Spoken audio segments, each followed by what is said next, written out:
أهلا بيكم في فيديو جديد. من أكتر الطرق اللي بنحبها للفراخ وهي طريقة الفراخ المشوية، فالنهاردة هعمل معاكم الفراخ المشوية بطريقة مختلفة جدا وسهلة. تابعوا معايا الفيديو، يلا بينا نشوف الطريقة.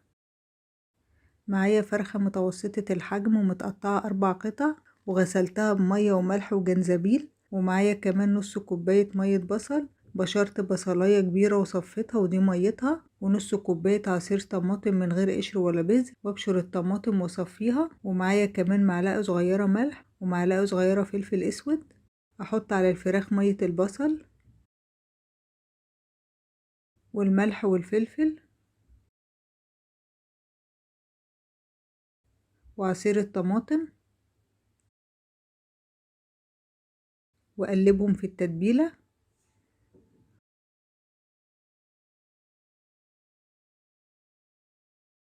واغطيها واسيبها في التتبيلة دي مش اقل من ساعتين او ليلة كاملة في التلاجة علشان تتشرب من التتبيلة كويس.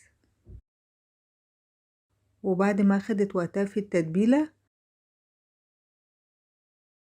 هصفيها كويس وانشفها، ونبتدي نشوف الخطوة اللي بعد كده. احط صينية على النار واضيف معلقة كبيرة زيت واسيبها لغاية لما تسخن. ابتدي احط الفراخ بعد ما صفيتها كويس من التتبيلة،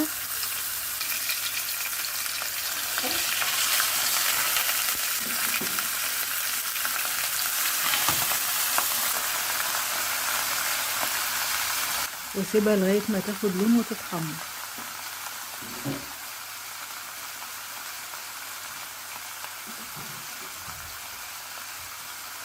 ده اللون اللي انا عاوزاه.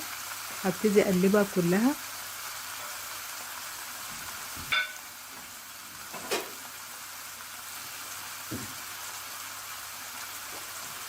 واسيبها تتحمر من الجنب التاني وتاخد لون. وبعد ما الفرخة اتحمرت هقلبها تاني واخلي الطبقة اللي فيها الجلد فوق علشان وهي بتستوي طبقة الجلد ما تتهريش.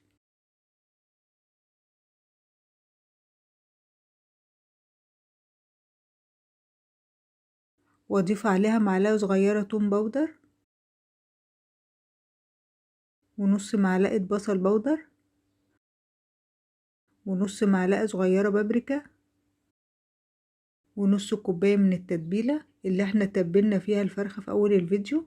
زي ما انتوا شايفين ما بحطش عليها مية خالص، بحط لها من التتبيلة واوطي عليها النار واخليها متوسطة، واغطي عليها واسيبها حوالي من نص ساعة لتلات ارباع ساعة لغاية ما تستوي.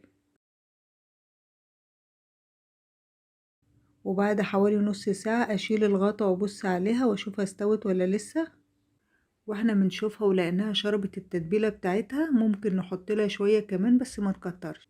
واضغط عليها بالشوكة. لسه ما كملتش السوا، هسيبها شوية كمان واغطيها تاني تكمل السوا.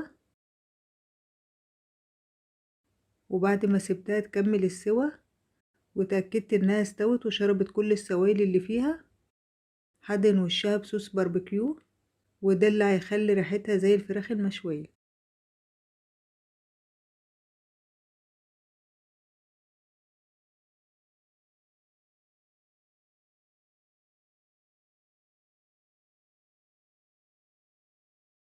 وبعد ما دهنتها بالصوص هقلبها تاني على الطبقة اللي فيها الجلد عشان تتشرب كويس وتتحمر وتاخد لون.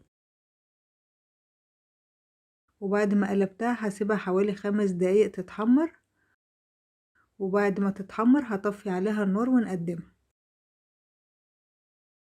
ودي الفراخ بعد ما اتحمرت واخدت طعم وريحة الفراخ المشوية. ريحتها جميلة جدا، احلى من اللي بنشتريها من بره كمان. وعلشان الفراخ تبقى بريحة وطعم الشوي ما نضيفلهاش مية خالص وهي بتستوي، هنحط لها من التتبيلة اللي هي مية البصل ومية الطماطم والملح والفلفل زي ما شوفنا في اول الفيديو. وده شكلها النهائي. بجد ريحتها وطعمها مفيش بعد كده. زي ما انتوا شايفين عملتها معاكم من غير فرن وما خدتش وقت معانا خالص. اتمنى وصفتي النهاردة تكون عجبتكم وتجربوها. ولو عجبتكم الوصفة ما تنسوش لايك للفيديو وسبسكرايب للقناة وتفعلوا الجرس عشان يوصلكوا كل جديد. واشوفكم على خير في فيديو جديد بوصفة جديدة.